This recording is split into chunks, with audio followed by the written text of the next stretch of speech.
कि पहले augmented matrix में चेंज करोगे, देन रो ऑपरेशन लगाओगे, देन उसका इनवर्स फाइंड आउट करेंगे। जी सर समझ आ गई। ऑगमेंटेड मैट्रिक्स बनाने के लिए हमेशा हमें कोई भी मैट्रिक्स होगा तो उसके आगे हमने इस तरह आइडेंटिटी मैट्रिक्स लगा देना। अब वो आइडेंटिटी मैट्रिक्स सिर्फ उस सूरत में लगाना है जब आपने उसका इनवर्स निकालना है। अदरवाइज ऑगमेंटेड मैट्रिक्स और भी होता है। फॉर एग्जांपल ये देखिए, मैं एक और एग्जांपल दे देता हूँ, देन हम यहाँ से कंटिन्यू करेंगे क्वेश्चन को। मैं कहता हूँ मेरे पास सिस्टम है, सिस्टम ऑफ लीनियर इक्वेशन 3/3 का है। मैं लिखता हूँ जी 3x plus 2y minus 4z equal to 2। फिर इसी तरह 2x minus 3y minus z equal to 5। फिर है जी x plus 4y plus 3z is equal to 1। ये मेरे पास सिस्टम है, सिस्टम ऑफ लीनियर इक्वेशन, ठीक है, 3/3 का। अब मुझे इसका सोल्यूशन निकालना है। सोल्यूशन क्या होगा कि x की क्या वैल्यू है, y की क्या वैल्यू है, और z की क्या वैल्यू है। ये सोल्यूशन है बेसिकली इस इक्वेशन, इस तीनों इक्वेशंस का।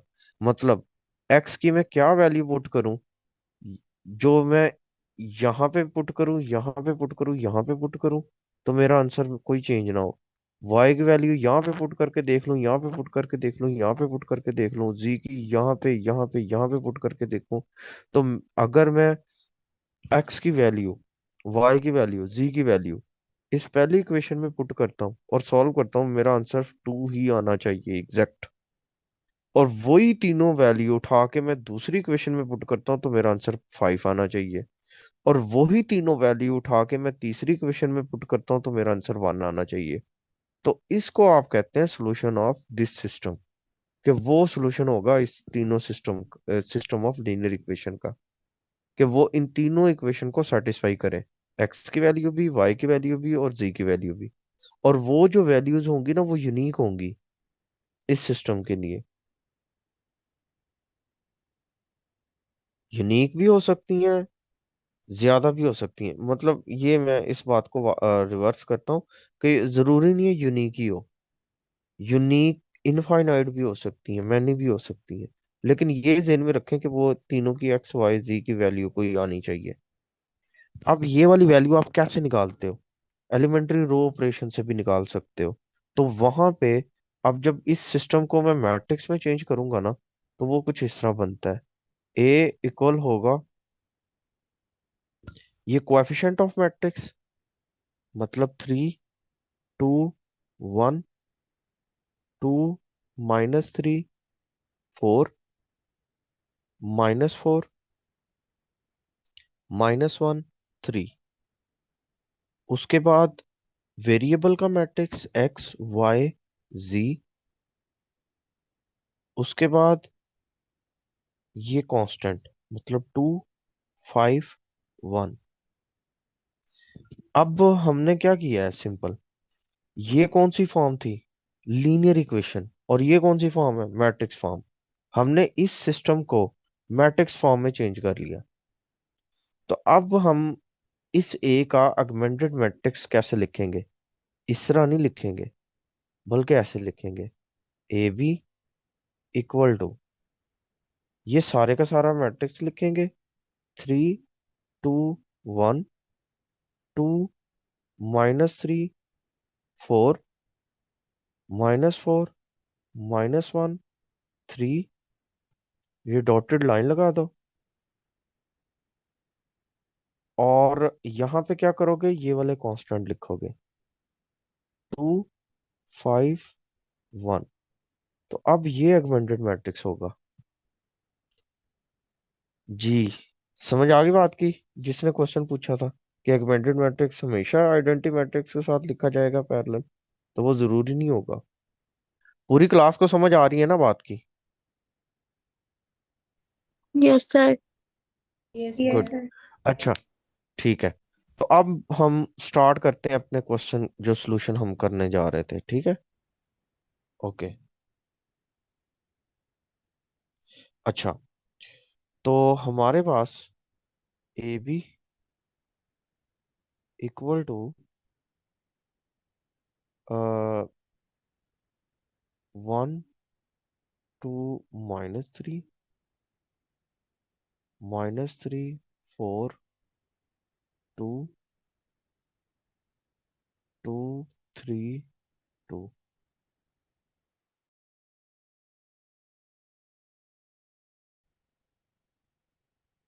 और 1 0 0। अच्छा, बस ऑन होने वाली है।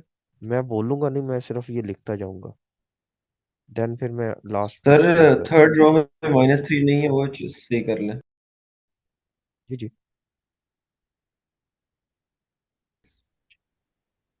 अच्छा, 3 है, -3 नहीं है, सॉरी। मैं इसको देख लेता हूँ।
ओके।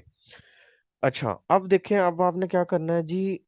जब भी आपने इसको सॉल्व करना है ना आगे फर्दर, तो आपने क्या करना है कि यहाँ पे आइडेंटिटी मैट्रिक्स बनाना है। अभी ये मैंने पहले बात कर दी थी। तो आइडेंटिटी मैट्रिक्स बनाने के लिए यहाँ पे क्या होना चाहिए था, 1। तो 1 ऑलरेडी मौजूद है। तो जब यहाँ पे 1 बन जाए ना, तो फिर आपने क्या करना है, 1 के नीचे इधर 0 बनाना है और इधर 0 बनाना है। ठीक है, अब 1 के नीचे इधर 0 कैसे बनाएंगे? तो सिंपल है कि अगर मैं R1 को, ये आपकी R1 है, ये R2 है, और ये R3 है। ठीक है, R1 को अगर मैं 2 से मल्टीप्लाई करके R2 में से सब्ट्रैक्ट करूं, तो यहाँ पे 0 बन जाएगा ना? क्या ख्याल है? Yes sir. गुड। तो यही काम यहाँ पे किया है जी मैंने, यहाँ पे नीचे लिख दिया है। फिर यहाँ पे 0 बनाना है। तो R1 को अगर मैं 3 से मल्टीप्लाई करके और R3 में से सब्ट्रैक्ट करूं, तो यहाँ पे 0 बन जाना है। ठीक है, यही बात मैंने यहाँ पे ये देखे लिख दी। अब पहली जो रो है उधर कुछ भी नहीं हुआ, पहली रो को एज इट इज लिख दिया, कॉपी पेस्ट। अब दूसरी रो और तीसरी रो चेंज होने जा रही है। तो क्या करेंगे, दूसरी रो में से पहली रो को 2 से मल्टीप्लाई करके सब्ट्रैक्ट करते जाएंगे सारी एंट्री को आपस में। तो देखें, यहाँ पे 2 है, और इस 1 को 2 से मल्टीप्लाई किया और सब्ट्रैक्ट किया, तो क्या आंसर आएगा, 0। तो यहाँ पे 0 आ गया। फिर यहाँ पे क्या है, 4 है, और इसको किससे मल्टीप्लाई करेंगे, 2 से, कितना आएगा, 6। और माइनस पहले है और खुद भी क्या करना है, माइनस, तो माइनस माइनस क्या हो जाएगा, प्लस हो जाएगा। 4 + 6 कितना आ जाएगा, 10। फिर यहाँ पे 3 है और यहाँ पे 2 है। तो इस ऊपर वाली एंट्री को किससे मल्टीप्लाई करेंगे, 2 से मल्टीप्लाई करना था। तो 2 2 से मल्टीप्लाई हो गए 4। तो 3 - 4 कितना आएगा, -1। तो यहाँ पे -1 आ गया। फिर इसको किससे मल्टीप्लाई करेंगे, 2 से, और 0 में से सब्ट्रैक्ट कर देंगे तो -2 आ जाएगा। फिर इसको 0 से मल्टीप्लाई किया और 2 से मल्टीप्लाई किया, तो वो 0 ही आना है। तो 1 - 0 क्या आ जाएगा, 1 आ जाएगा। और 0 - 0 क्या आ जाएगा, 0 आ जाएगा। आप लोगों को रो 2 की समझ आई है? जिसको समझ नहीं आई तो वो पूछ ले। सर अगेन रिपीट कर दें, समझ नहीं आई। इसमें सिंपल हमने ये किया है कि R1 के सारे एलिमेंट को 2 से मल्टीप्लाई करते जाओ और रो 2 में से सब्ट्रैक्ट करते जाओ। तो अब ये जिसने पूछा है अभी, वो जरा ध्यान से देखे जो पहली एंट्री है वो 1 है ना, R1 की, उसको 2 से मल्टीप्लाई कर दो तो क्या आएगा 2, और इस 2 में से सब्ट्रैक्ट कर दो तो क्या आएगा 0। तो यहाँ पे 0 लिख दिया। फिर दूसरी एंट्री क्या है, -3। तो -3 को आपने किससे मल्टीप्लाई करना है, 2 से, तो कितना आएगा -6। और -6 को 4 में से क्या करना है, माइनस। तो पहले -6 है और करना फिर माइनस है, तो वो माइनस माइनस क्या हो जाएगा, प्लस। तो यस 4 + 6 कितना हो जाएगा, 10। ठीक है। यस और इसी तरह आप तीसरी के रो 2 में से रो 1 को माइनस करना है, ये देखो। ठीक है ना। अब यस। फोर्थ एंट्री देखो, जीरो में से 0 में टू, से टू को माइनस 2 करेंगे माइनस करेंगे तो -2 तो वो आ जाएगा। -2 आ गया। यस तो ये गुड। तो ये सबको समझ आ गई थी बात। यस। अब ये इसी तरह तीसरी रो के साथ हम करने जा रहे हैं कि हम पहली रो को अब 3 से मल्टीप्लाई करेंगे और फिर तीसरी रो में से माइनस करते जाएंगे। तो देखें, 1 को 3 से मल्टीप्लाई किया, 3 में से माइनस किया, आंसर 0। फिर -3 को 3 से मल्टीप्लाई किया, आंसर क्या आएगा, -9। और फिर माइनस करना है, तो 2 माइनस माइनस प्लस, 2 + 9 कितना हो जाएगा, 11। फिर 2 को मल्टीप्लाई करना है किससे, 3 से, 6। 2 - 6 -4। फिर 1 को मल्टीप्लाई करना है किससे, 3 से, तो 0 -3। तो आंसर क्या आ जाएगा, -3।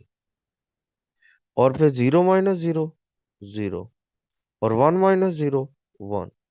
तो ये जी आपकी क्या है, पहला आपने ऑपरेशन कर लिया और ये डॉटेड लाइन लगा दी। तो सर और फिर ये देखें, रो 1 को 2 से मल्टीप्लाई करके रो 2 में से निकालेंगे, और रो 1 को 3 से मल्टीप्लाई करके 3 में से निकालेंगे। और ये बात दिमाग में रखना है सब बच्चों ने, कि ये जरूरी नहीं है कि रो 2 में से सब्ट्रैक्ट करना है तो रो 1 को रो 2 से ही रो 1 को 2 से ही मल्टीप्लाई करना है। और भाई मैं इधर से देख के मैं अंदाजा लगा रहा हूँ, यहाँ से देख के, कि इस एंट्री को 0 करना है। ये एंट्री डिसाइड करवाएगी कि रो 1 को किससे मल्टीप्लाई करना है। ये वाली एंट्री डिसाइड करवाएगी कि रो 1 को किससे मल्टीप्लाई करके आपने रो 3 में से सब्ट्रैक्ट करना है। बात समझ में आ गई कि नहीं। अगर यहाँ पे होता ना 5, 2 की बजाय लिखा होता 5, तो फिर आपने रो 1 को 5 से मल्टीप्लाई करके देन रो 2 में से सब्ट्रैक्ट करना था।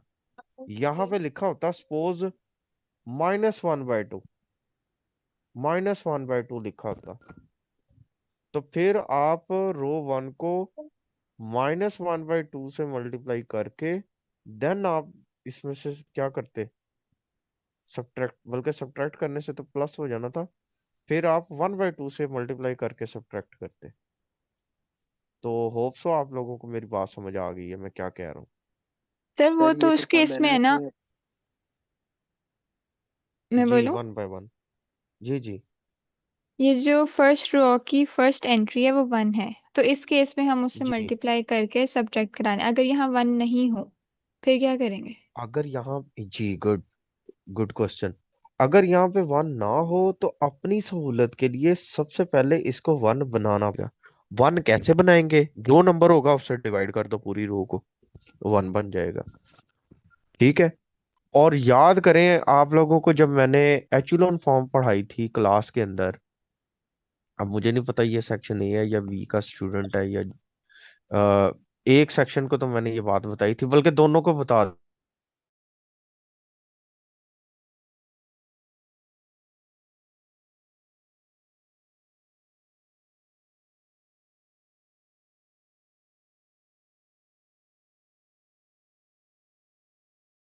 ठीक है। तो वो 1 बनाने का ये मकसद होता है कि उसको 1 बनाने से आपका क्वेश्चन इजी हो जाता है टू सॉल्व। ठीक है। तो सर खैर ये जो स्टूडेंट वन का बनाने क्वेश्चन का जो ये था। तरीका है, जी जी। सर ये जो वन बनाने का जो तरीका है उसको दोबारा जरा बता दें कि अगर वो ऊपर जरा वन ना हो तो किस तरह वन बनाया जाए उसको। हाँ जी, अब देखें, सपोज 1 ना होता, वहां पे होता 5, तो पूरी रो को आपने 1/5 से मल्टीप्लाई कर देना था।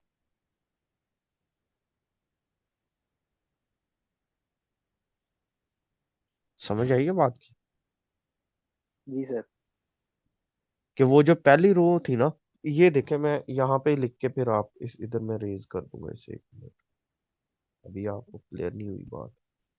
यहाँ पे सपोज 1 नहीं है, यहाँ पे है जी 5, यहाँ पे 5 है, तो मुझे यहाँ पे 1 बनाना है, तो मैं क्या करूंगा, R1 को मल्टीप्लाई कर दूंगा किससे, 1/5 से। जब पहली एंट्री 1/5 से मल्टीप्लाई होगी तो वो 1 बना देगी कि नहीं? जी बना देगी सर। बना देगी। बाकी एंट्री चाहे फ्रैक्शन में चली जाए, मतलब 1/5, 1/5, 3/5, 2/5, जो मर्जी बनती जाए, हमारा कंसर्न, मेन कंसर्न था पहली एंट्री को 1 बनाना है, तो वो 1 आप ऐसे बनाएंगे, एक तरीका।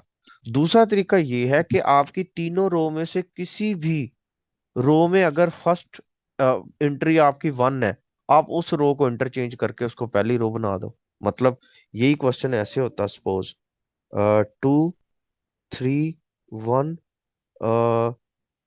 यहाँ पे कुछ भी है, 0, 1, 2, 7, 8, 3, ये है, ये मैट्रिक्स है। अरे तो अब मैं क्या करता, अब मैं हाँ यहाँ पे क्या करता, ये काइंडली माइक जो है ना वो अपना ऑफ करना है। अच्छा, अब मैं यहाँ पे क्या करता कि मैं ये जो पहली ये तीसरी रो है ना, इसको इंटरचेंज कर देता फर्स्ट रो से, तो ये आपकी एंट्री जो है वो पहली एंट्री 1 बन जाती। ये भी तरीका ठीक था। ये उस केस में है जब किसी एक कह लें कि रो की फर्स्ट एंट्री 1 हो, तो फिर आप इंटरचेंज कर लें। और अगर 1 किसी की भी नहीं है, तो फिर आपका ये तरीका था, क्या करते, उस एंट्री से डिवाइड कर देते। जी, समझ आ गई बात की? अच्छा सर, मेरा एक आगे। क्वेश्चन है। जी जी ये जो हम रो 2 में फर्स्ट एंट्री को 0 ला रहे हैं, रो 3 में भी ये जो हम कंडीशंस वगैरह लगा रहे हैं, ये हम किस बेस पे लगा जी रहे हैं, जी। हमारा पर्पस क्या है? ये पर्पस हमारा ये है कि मैंने शुरू में ये बात ही बताई थी कि हमारा पर्पस ये होगा कि इस साइड पे हमने क्या करना है, ये वाली लेफ्ट साइड पे हमने आइडेंटिटी मैट्रिक्स बनाना है। अच्छा। मतलब ये वाला मैट्रिक्स हम यहाँ पे शिफ्ट करेंगे, किससे, एलिमेंट्री रो ऑपरेशन से।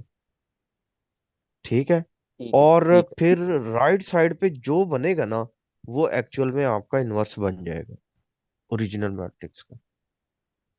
हम्म। तो सर ये गॉट इट? कंपलसन है कि हमने इनवर्स मैट्रिक्स फाइंड करने के लिए यही वाला मेथड यूज करें? इसके और ऑल्टरनेटिव है, बिल्कुल है ऑल्टरनेटिव। तो ये कंपलसन है कि क्रैमर हम ये रूल यूज है। करें कि जी। हाँ, ये एम्फिसाइज किया जा सकता है आपको, हाँ हाँ। मतलब क्वेश्चन के अंदर। हम्म। ठीक है, मतलब अगर आपको ये ठीक है। कह दिया जाए कि using elementary row operation, basically मेरा मेन पर्पस है आप लोगों को, क्योंकि देखिए ये एलिमेंट्री रो ऑपरेशन ना आपके कोर्स कंटेंट में शामिल है। जी। अब एलिमेंट्री रो ऑपरेशन की मैंने प्रैक्टिस करवानी है। अब मेरे पास दो तरह के प्रॉब्लम्स हो सकते हैं। एक, मैं मैट्रिक्स का इन्वर्स निकालना इस मेथड से सिखा दूं, मतलब आपकी प्रैक्टिस हो जाएगी एलिमेंट्री रो ऑपरेशन कैसे वर्क करता है। और एक, सिस्टम ऑफ लीनियर इक्वेशन का सॉल्यूशन निकालना सिखा दूं, उससे भी आप मतलब एलिमेंट्री रो ऑपरेशन से कर सकते हैं। तो ये यहाँ तक तो किसी का कोई क्रॉस क्वेश्चन वगैरह तो नहीं ना है। और ये स्लाइड नंबर 3 है ना?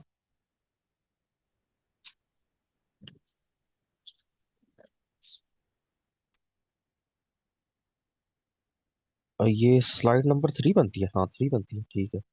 तो ये इसका सर। स्क्रीनशॉट ले लें।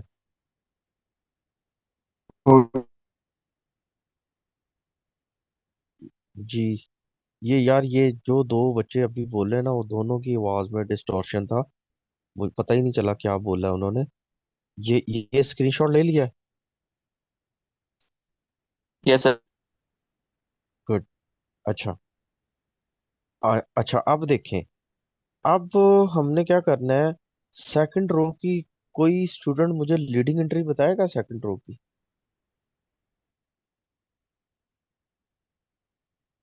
10। 10 सर।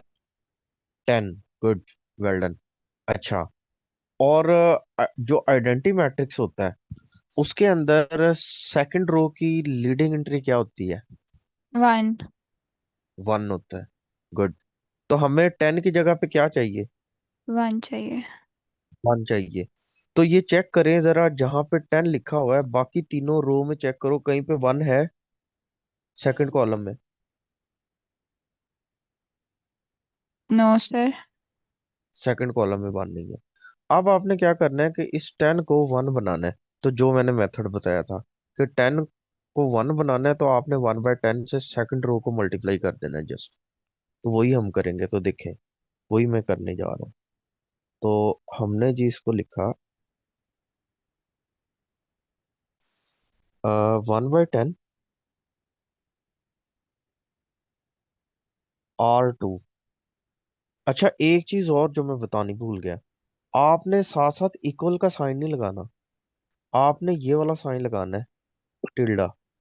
ठीक है, इसको टिल्डा बोलते हैं और यहाँ पे इसका मतलब है रो इक्विवेलेंट। इसको रो इक्विवेलेंट भी कह सकते हो, इसको रो ऑपरेशन, रो इक्विवेलेंट ही बोल रहे हैं बेसिकली। रो इक्विवेलेंट या सिंपल इक्विवेलेंट, वैसे इसको सिंबॉलिक, इस सिंबल को हम कहते हैं टिल्डा। ठीक है, ये इसका मतलब नाम है, टिल्डा। लास्ट पे ई है तो वो टिल डी नहीं पढ़ा जाएगा, टिल्डा पढ़ा जाएगा। ऐसे बहुत सारे इंग्लिश के वर्ड हैं कि जिनके लास्ट पे डी ई होता है तो वो एक ही आवाज निकालता है।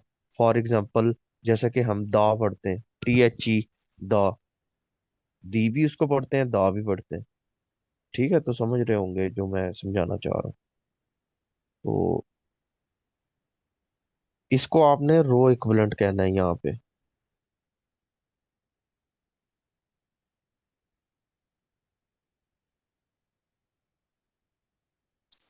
अच्छा, इक्वल का साइन यूज नहीं करना। इक्वल का साइन आप डिटर्मिनेंट में यूज करते हैं, लेकिन मैट्रिक्स में नहीं करेंगे। यहाँ पे इक्वलेंट आएगा।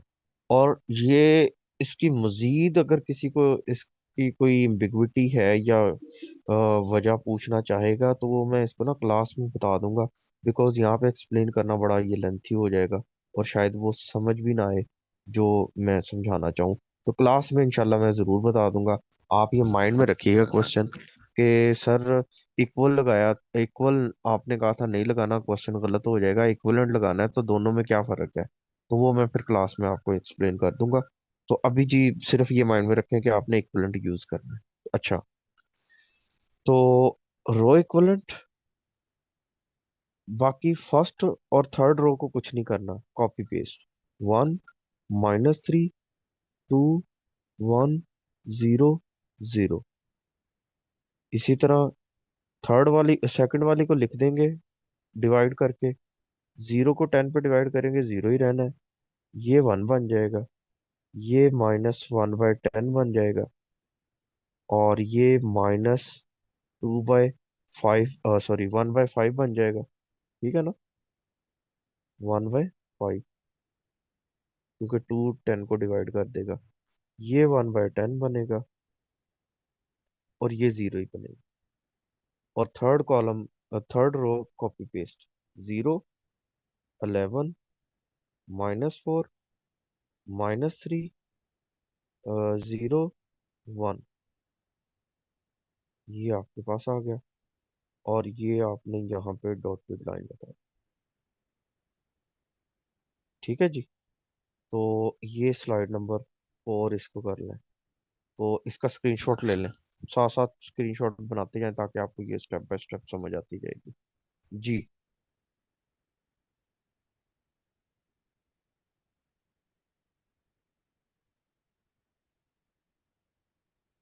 स्क्रीनशॉट ले लिया? Yes sir. Yes sir. Yes sir. Good. अच्छा, अब देखें जी नेक्स्ट।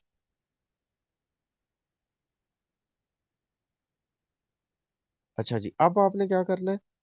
अब क्योंकि आइडेंटिटी मैट्रिक्स में यहाँ पे भी 0 होता है, यहाँ पे भी 0 होता है, अब इन दोनों को 0 करना है। तो अब कोई स्टूडेंट मुझे बताएगा कि मुझे किस रो को किस से मल्टीप्लाई करके और किस में से सब्ट्रैक्ट करना है? कोई स्टूडेंट बताना चाहे, ऐड करना है, सब्ट्रैक्ट करना है, क्या करना है? सर हम ये 11 को 0 बनाना है तो हम उसको माइनस कर देंगे, 11 को मल्टीप्लाई करेंगे R1 के साथ, R1 के R2 साथ, के साथ, R2 के R2 के साथ। साथ। Excellent, excellent, great. ठीक है, शाबाश। अच्छा, अब कोई और स्टूडेंट बताए कि ये -3 का क्या इलाज करें। -3 की जगह पे भी 0 बनाना है।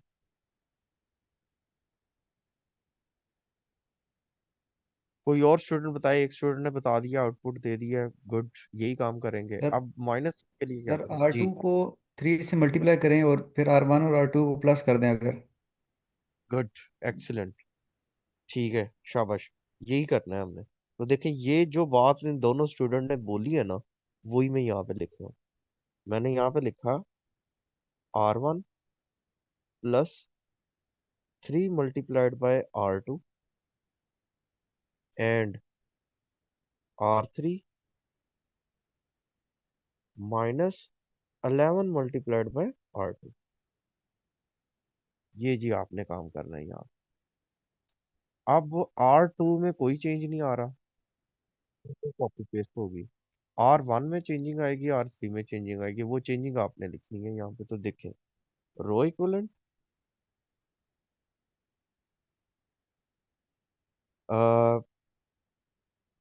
R2 को जब आप मल्टीप्लाई करोगे 3 से, और प्लस करना है, आप ये ध्यान में रखना। तो 0 को 3 से मल्टीप्लाई करके प्लस करेंगे 1 में, तो 1 नहीं आना है। तो यहाँ पे 1 आ गया। इसको जब आप 3 से मल्टीप्लाई करके इसमें सम करेंगे तो क्या आ जाएगा, 0। तो यहाँ पे 0 आ जाएगा। इसको जब आप 3 से मल्टीप्लाई करके इसमें सम करेंगे तो ये अब आपको कैलकुलेट करना पड़ेगा। तो ये मैं यहाँ पे कैलकुलेट कर देता हूँ साइड पे। 2 -3/10। तो ये एलसीएम लेना पड़ेगा। तो ये बन जाएगा 20 -3/10। तो ये कितना आ जाएगा, 17/10। 17/10 आएगा। ठीक है, तो यहाँ पे आ जाएगा जी 17/10। ठीक है, ये वाला मैं रेज कर देता हूँ अब। चलो, ये मैं लास्ट पे रेज कर दूंगा। यहाँ पे आ गया 17/10। इसी तरह इसको 3 से मल्टीप्लाई करके इसमें सम करेंगे तो कितना आएगा। इसको भी आप इसी तरह कर सकते हैं कैलकुलेट। मतलब 1 -3/5। तो इसका एलसीएम लेंगे तो क्या आ जाएगा, 2/5। ठीक है, सॉल्व करने के बाद तो यहाँ पे आ जाएगा जी 2/5। इसको 3 से मल्टीप्लाई करके इसमें सम करेंगे तो ये 3/10 नहीं आएगा। तो यहाँ पे 3/10 आ गया। और इसको 3 से मल्टीप्लाई करके इसमें सम करेंगे तो ये 0 ही रहेगा। तो यहाँ पे 0 आ गया लास्ट में। तो ये पहली रो तो आपकी होगी। दूसरी रो कॉपी पेस्ट थी। तो 0 1 -1/10 और -1/5 और 1/10 और 0। अब तीसरी रो को आपने सॉल्व करना है। तो अब मुझे स्पेस चाहिए कैलकुलेशन के लिए। अब ये वाला मेरी, इसको जी हम रेज कर देते हैं ताकि थोड़ी सी रफ प्रोसेस के लिए स्पेस मिल जाए।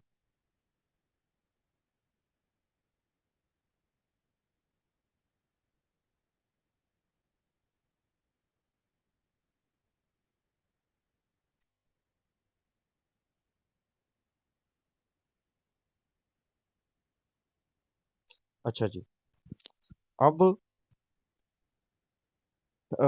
इसको जी आपने मल्टीप्लाई करना था। 0 को 11 से किया मल्टीप्लाई, इसमें लाके सब्ट्रैक्ट किया तो 0 ही रहना है।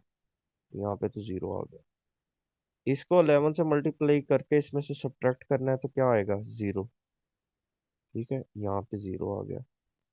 इसको 11 से मल्टीप्लाई करके इसमें से सब्ट्रैक्ट करना है तो क्या आएगा, वो सॉल्व करना पड़ेगा। तो आपके पास आएगा जी -4 और माइनस माइनस प्लस 11/10। तो ये एलसीएम लोगे तो कितना आएगा, -40। -40 11 में से निकालो तो कितना बचेगा, -29/10।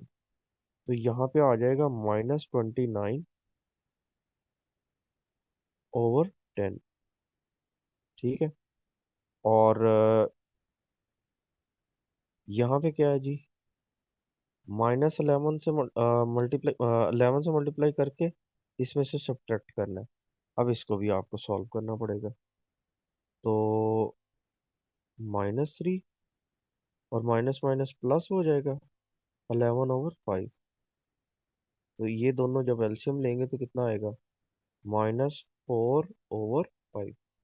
ठीक है। -15 + 11 -4/5 -4 सर जी। यहाँ तक क्लियर है। अच्छा, अब इसको फिर 11 से मल्टीप्लाई करोगे और इसमें से लाके सब्ट्रैक्ट कर दोगे तो क्या आ जाएगा आपके पास, -11/10। और इसको 11 से मल्टीप्लाई करके इसमें से सब्ट्रैक्ट करोगे तो 1 ही आएगा। तो यहाँ पे 1 आ, तो ये जी आपका मैट्रिक्स बन गया। और ये आपकी डॉटेड लाइन आ गई। ठीक है जी। और बाकी जो ये रफ प्रोसेस है, इसको आपने लिखना है तो लिख लें, क्योंकि ये अब वैसे ही स्लाइड ऊपर मूव हो जानी है। Okay sir.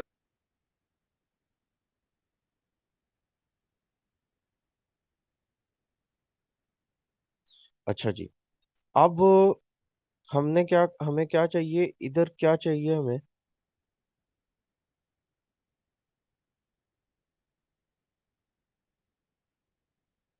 क्यों भाई, इधर 1 चाहिए सर।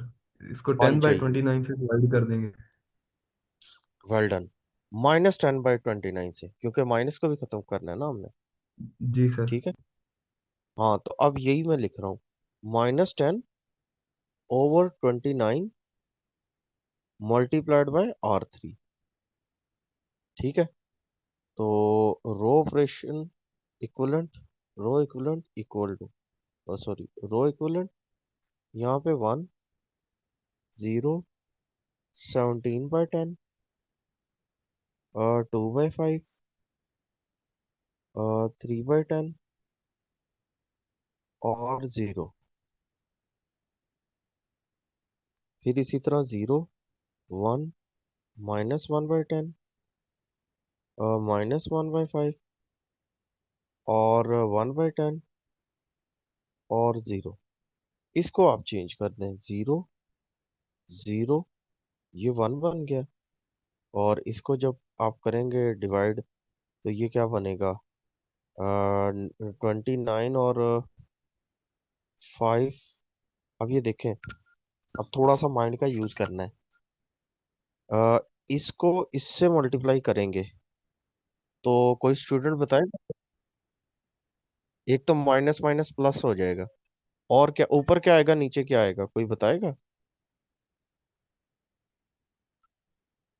सर 40/1 45 आ जाएगा। तो ये कट और कट हो अगर जाएगा आपस में। सर हाँ, -8/29 आएगा। -8/29 नहीं, प्लस हो +8 जाएगा ना। अगर प्लस होगा प्लस हो एट जाएगा। ओवर 29। गुड। जी तो बेहतर है ऐसे। 8/, हाँ, 8/29 आ गया। गुड हो गया।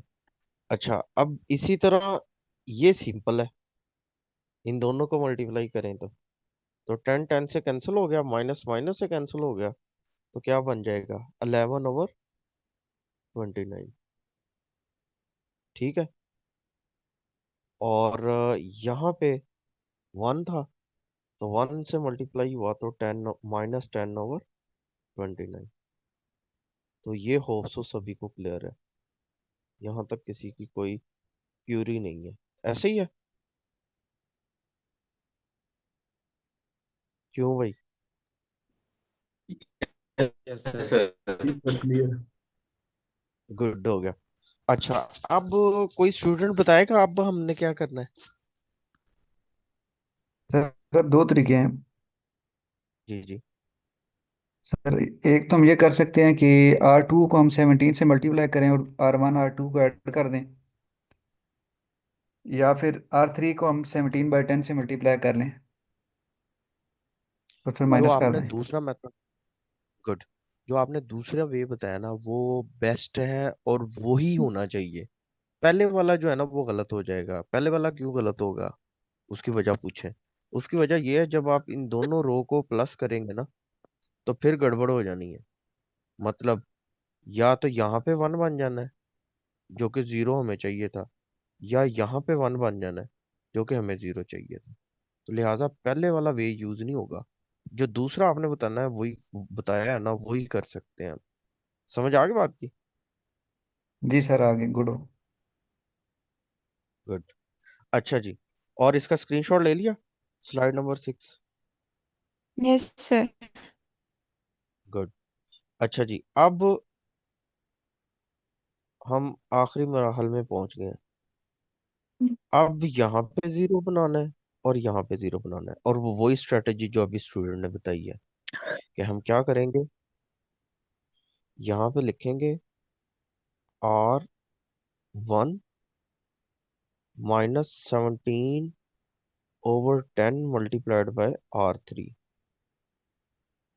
and R2 plus 1/10 R3। ये करना है जी आप। तो यहाँ पे जी रो इक्वलेंट, ठीक है। और अब जी हम सॉल्व करते हैं। तो देखें, और इनको मल्टीप्लाई करना है आपने। ये एक स्टूडेंट का कोई माइक ऑन है, तो ये काइंडली इसको जो है ना वो म्यूट कर ले। अच्छा, अब रो 3 को आपने मल्टीप्लाई किया 17/10 से, और वन में लाके सब्ट्रैक्ट कर दिया। तो इसको जब मल्टीप्लाई करेंगे और इसमें सब्ट्रैक्ट करेंगे तो वन नहीं आएगा, तो यहाँ पे तो वन आ गया। फिर इसको मल्टीप्लाई करके इसमें से माइनस करेंगे तो वो जीरो ही रहना है, तो यहाँ पे जीरो आ गया। और इससे मल्टीप्लाई करके इधर लिखेंगे तो जीरो बन जाएगा, तो यहाँ पे जीरो बन गया। अब इसको मल्टीप्लाई करना है आपने, किससे? 17/10 से, और सब्ट्रैक्ट करना है 2/5 में से। अब ये थोड़ा सा हेक्टिक काम है, तो मैं ये यहाँ पे लिख रहा हूँ कि 2/5 माइनस 17 को 8 से मल्टीप्लाई करना है। अब कोई स्टूडेंट अगर किसी कोई मोबाइल से ना कैलकुलेटर यूज कर ले तो वो थोड़ा सा इजी हो जाएगा। जो जो मैं पूछता जाऊंगा वो मुझे बताता जाए। तो देखें, कैलकुलेटर 2 से 3 स्टूडेंट ओपन कर लें। Yes sir. तो ये मोबाइल का कैलकुलेटर, ओके। अच्छा, अब आपने क्या करना है जी, 17 को 8 से मल्टीप्लाई करके बताओ। 136। 136। और और 29 को 10 से करेंगे तो वो 290 आ जाएगा, ठीक है। अब आपने क्या करना है, 290 को ना 5 पे डिवाइड करो। 58।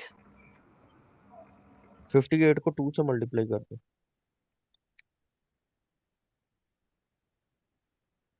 116। 116 है यस सर। -130, ठीक है। तो ये क्या बन जाएगा, -20। यस ये सर। बनेगा जी, मतलब कि -20/290। तो एक एक जीरो कैंसिल हो जाएगा, तो -2/29 बन जाएगा। तो ये सबको समझ आ गई है, -2/29 आएगा। क्यों भाई? जी सर, आ गया जी सर। सर। गुड। अच्छा, अब जी आपने क्या करना है कि अब अब यहाँ पे मैं लिख देता हूँ पहले, 3/10 माइनस 17 को 11 से मल्टीप्लाई करें स्टूडेंट।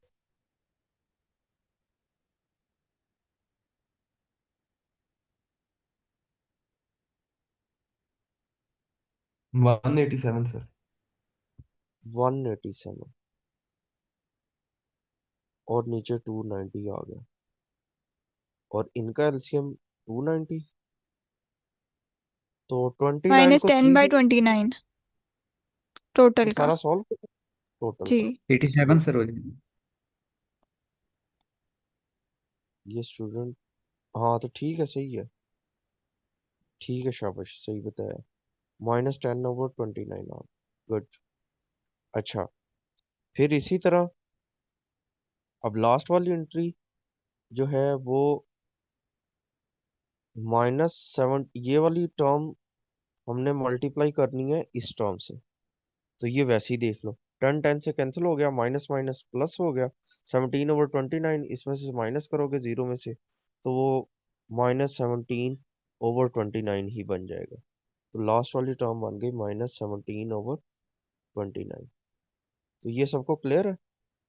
क्यों भाई, अभी ये वाली क्लियर है? यस तो जी सर। ओके, ओके, अब मैं ये रेज कर रहा हूँ, ठीक है ना, ये कैलकुलेशन।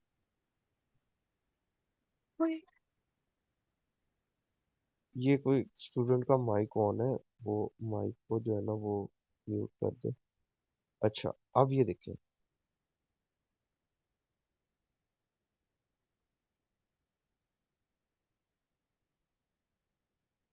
ये आपके पास।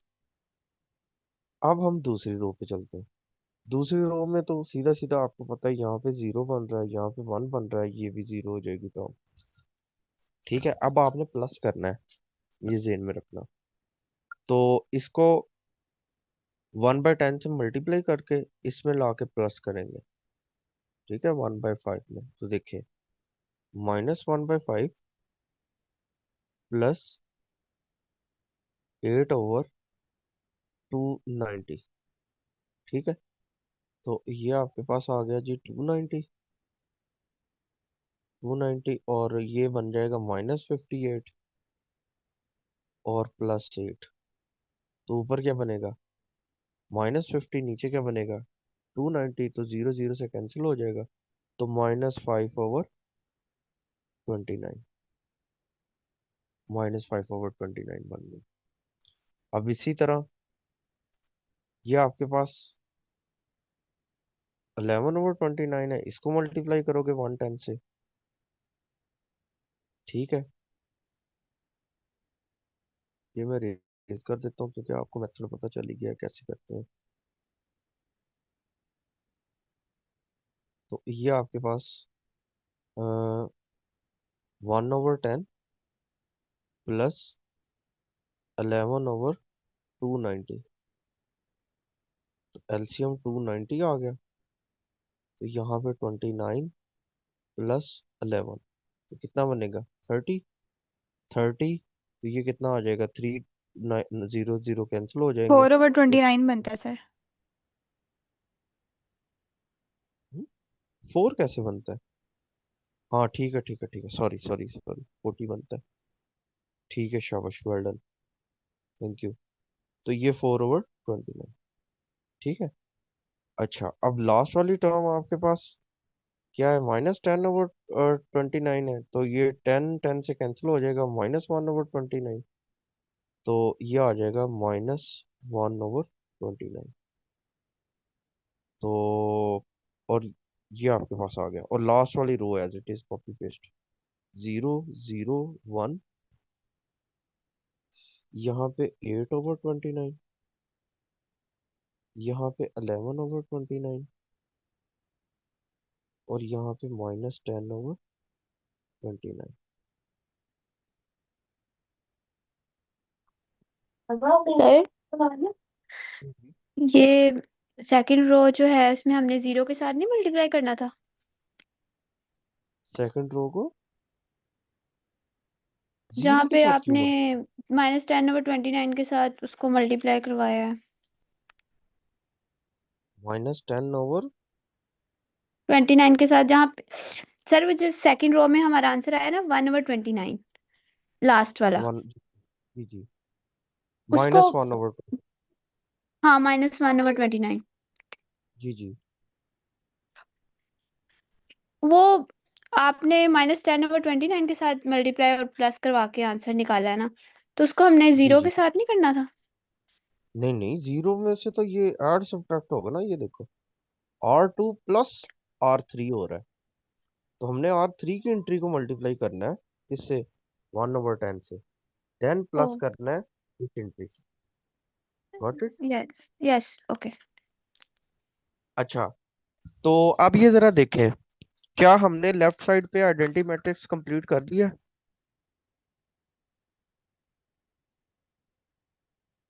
क्यों भाई? Yes sir. Yes sir. Sir. Complete हो? जी सर। गुड। अच्छा, अब आपने क्या करना है, ये जी स्लाइड नंबर 7 हो गई, ठीक है, इसका स्क्रीनशॉट ले लें। अब बस हम इसको लिखने जा रहे हैं कि ये इसका इनवर्स आ गया मैट्रिक्स का। जी, ये क्वेश्चन कंप्लीट हो गया, बस लिखना है लास्ट पे। क्या लिखना है वो मैं लिखवा के लेक्चर एंड करते हैं। जी, इसको जो स्क्रीनशॉट ले लिया? है yes sir. Yes sir. Okay good. अच्छा जी, अब देखें,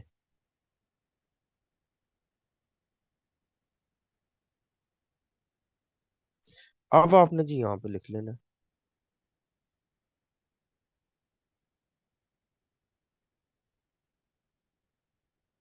देयरफॉर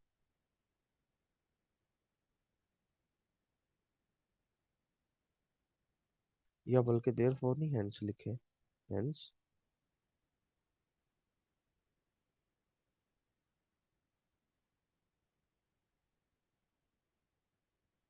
हेंस ए इनवर्स